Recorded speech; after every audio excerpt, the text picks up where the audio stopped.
ఏం లేదు, ఇందులో తప్పేం లేదు. శివాజీ గారు అంటే కామెంట్లు చూస్తుంటే ఎలాంటి బట్టలు వేసుకున్నా మహిళల పట్ల గౌరవంగా ఉండాలని బాయ్స్కి చెప్పమని చెప్పి మీతో చెప్పమంటున్నారు. ఏమంటారు మీరు దానికి? ఎలాంటి బట్టలు వేసుకున్నా గౌరవంగా ఉండాలి ఆడవాళ్ళతో. అంటే చాలామంది నిన్న కామెంట్స్లో కొన్ని పదాలు వాడారమ్మా, నాకు ఆశ్చర్యం వేసింది ఆ పదాలు. ఎప్పుడన్నా సాయి పల్లవిని ఎవరన్నా టచ్ చేశారా?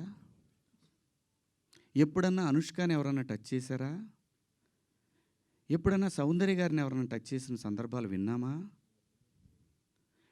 ఇలా చాలామంది లయాని ఎవరన్నా ఆమెను చూడగానే మా ఇంట్లో అమ్మాయి అని అంటారు.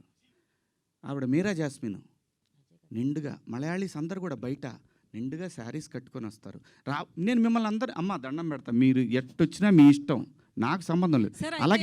అలాగే ఒక నిమిషం లక్ష్మి గారు, ఒక నిమిషం నన్ను మాట్లాడండి. అలాగే భూమిక గారిని ఎన్నోసార్లు వచ్చింది ఆవిడ, ఎవరన్నా టచ్ చేశారు ఆవిడ్ని? నేను అంటున్నాను, ప్రొవోక్ చేయకూడదు. ప్రొవోక్ చేసినట్టు అనిపించినప్పుడు మీరు అన్నదానికి కుర్రాళ్ళు ఆహా నువ్వు ఇలా ఉంటావా, వాళ్ళు పందాలు వేసుకుంటారు. పిల్లలుండి చిన్నపిల్లలు, మన పిల్లలు వాళ్ళు. నేను అంటాను, మనం ఎందుకు అవకాశం ఇవ్వాలి అనేది నా ఉద్దేశం తప్ప మీ ఇష్టం అండి.